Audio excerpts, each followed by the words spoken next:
mayroon tayong bagong in-order pinili sa online digital multi-orchestra.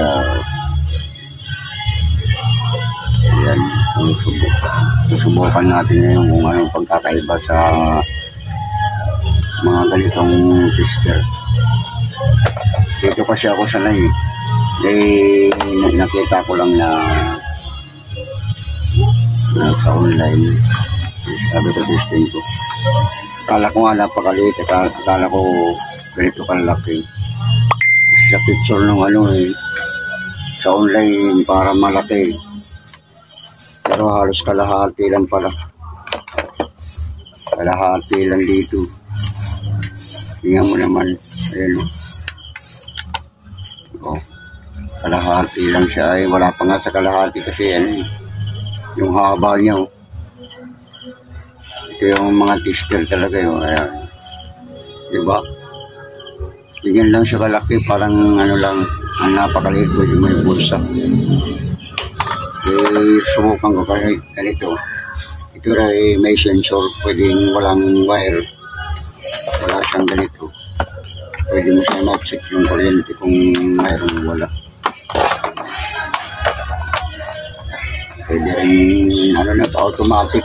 Kaya kita ko sa online, automatic, hindi mo na kailangan i-select kung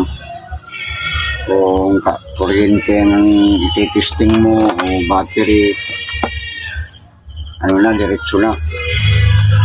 Tulad yan ito, pag testing mo, pag gawin mo ganyan, naka-on na siya. Ayan, pag testing mo, automatic na siya, hindi mo na kailangan i-select. Titest na agad niya kung easy yung tinitesting mo. 230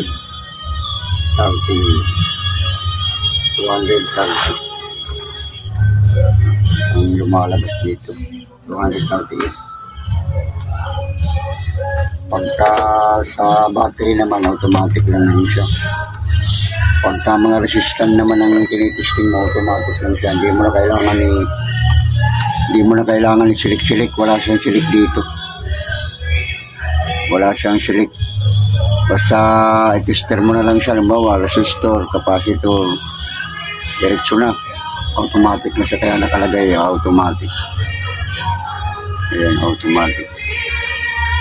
Kaya wala na siyang diretso na siya. Wala na siyang, hindi mo na kailangan pagka mag-testing ka ng halimbawa pato.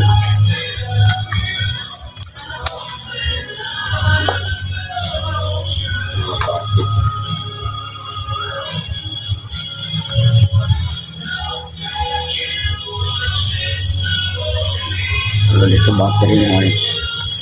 Testing natin battery. Automatic na siya. Hindi mo na kailangan i-select sa DC o EC.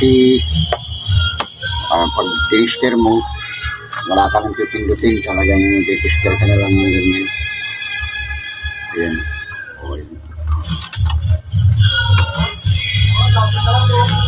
Tester mo lang ng ganyan. Ayan.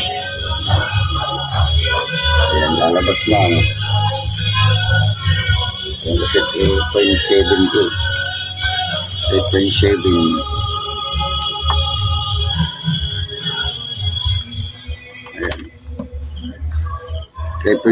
itong battery na ito yung pang tablet na battery. DC, pero automatic na siya, hindi na kailangan i-select mo pa. Hindi katulad na may mga digital kasi na kailangan mo pa i-select. Ito hindi mo na kailangan i-select. Binabasa nabasa na siya. Hindi mo na kailangan i-select. Kung mga resistant naman ang sinesisir mo, na siya, tulad ng mga resistor, transistor, automatic na saka sabit ko tinisting ko siya. Sinubukan ko lang kung maganda. Ayan, ibig sabihin pag tumunog may koneksyon, nasa resistance siya.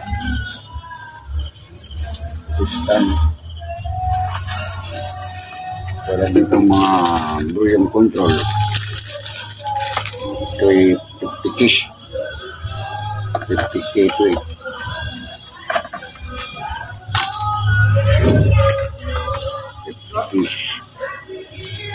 Tingnan ko na babasahin.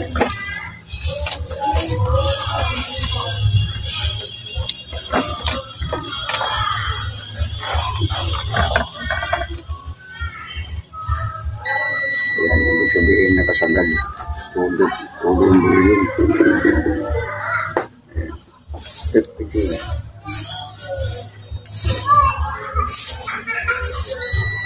Ayan, sagad. Kaya pag volume mo ng ganyan, pag tumutulog siya, ibig sabihin naka-volume, todo ang volume. Pero pag ganyan, ma-reading lang siya ng 50K. Then, automatic na siya, hindi na kailangan hindi mo na kailangan ni siling-siling. Automatic na siya.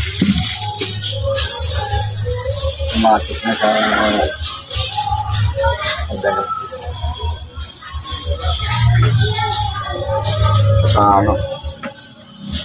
Ay, pero mas sanay ako dito kasi kahit hindi siya accurate ng reading, kaya lang sira nito yung pointer, ayaw na gumalaw. Pero sa mga batcher, ayan, meron po nabamp po siya, pero naka-steady na yung pointer niya, kaya madali kasi ito gamitin, hindi katulad dito. Hindi ako sanay dito sa digital. Ito mula nung natuto akong mag-repair, na talaga ako natuto. Mas gusto kong gamitin kasi dito ako sanay. Epipix ko lang itong tulad ng yung tip ng soldering iron. Ito, di ba may dulo yan? May dulo siya. Ayan. Sabi ng iba, bakit daw yung kanila hindi masyado nakakatunaw ng tingga. Ang dahilan yan, wala na siyang coating dito. Kasi parang may ito eh, may plate siya dito na parang yung nakatubog kung tawagin ng stainless. Pag oras na wala na yun, mahirap na talagang makatunaw ng tingga yun. Tulad dito.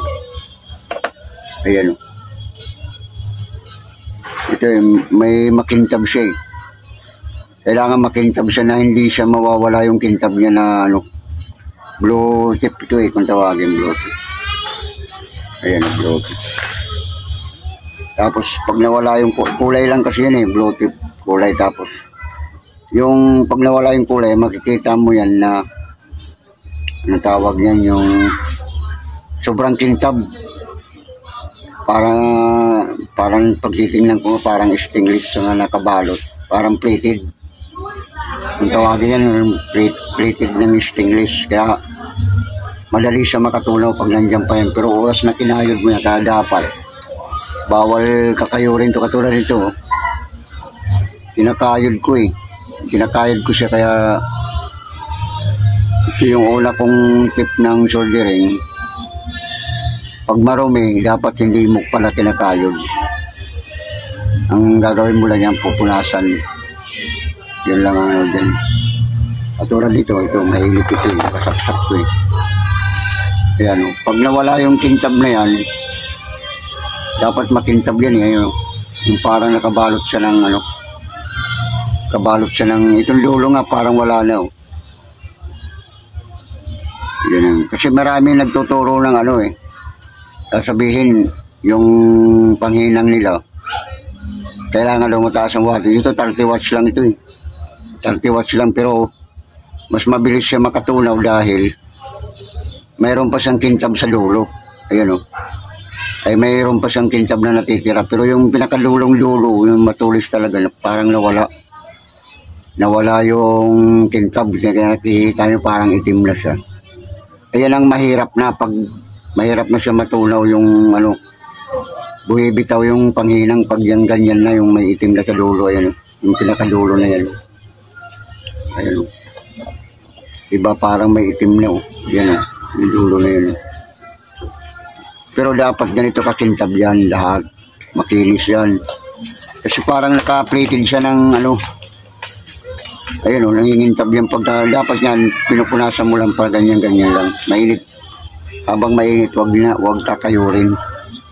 Kasi oras na nawala na yung ano yan, nawala na yung kintab. Ayun, katulad yung sa dulo, nawala na yung kintab. Mahirap na tumunaw ng ano yan, mahirap na tumunaw ng panghinang yung tingga. Kaya sabi ng iba nagtuturo, para madali daw matunaw yung tingga, kailangan daw 60 watts, wala. Ganun, parang taasan lang yung wattage ng panghinang. Hindi eh. Ito 30 watts lang ito, pero pag inano mo ng tingga, mabilis siya matunaw kasi mayroon pa siyang metal. Ayun o, makintab. Parang plated siya. Parang stainless plated yata yan. Parang, kasi yung iba, katulad nito, pulpug na. Ayun. Wala na siyang plated, hindi na siya makintab. Kaya napakahirap ng tumunaw ng tingga yan. Kaya dapat hindi kinakayod. Tulad dito, blow tip to eh. Kaya makintab yan. Pag naalis mo yung kulay yan, makintab yan. Parang naka-plated siya ng stainless. Oras na mawala yung stainless na yan, yun ang mahirap ng tumunaw ng ano. Mahirap nang dumikit yung panghinang. Dudulas na lang siya, malalaglag lang siya. Ito nga oh, iniingatan ko to kasi original to. May pagkamahal lang kasi yung original na soldering tape. May pagkamahal siya. Eh, parang ang bili ko yata nito nasa, pag sa Raon, mas mura sa Raon ang bilihan. Nasa 150, 170, ganyan. O 300. Meron pang tig 300, yung talagang original yun. Kasi may parang ano ito eh. May nakabalot na parang yung sa welding. Pag inano mo ito, parang nalulurog siya pag yung nakabalot dito. Tapos yung dulo may metal. Parang plated siya ng ano, plated ng matawag yan, may ano siya, parang stainless plated, makintab siya, kaya mas madali siyang makatunaw ng ano. Ayan, kung napapansin nyo, parang yung welding rod, nakabalot siya ng parang welding rod. Tapos ito yung mamahalin, binili ko ng 300 ito eh. Kaya lang nung hiram-hiram, may humihiram kasi minsan hindi nila naiwasan na kayurin hanggat nawala yung metal dito. Kaya mahirap na siyang tumunaw. Kaya dapat hindi sa taas ng wattage ang ano, kahit 30 watts lang, basta maganda lang yung dulo ng soldering mo, magaling na tumunaw yan. Hindi, wala sa taas ng wattage yan. Kailangan kailangan maganda yung tip.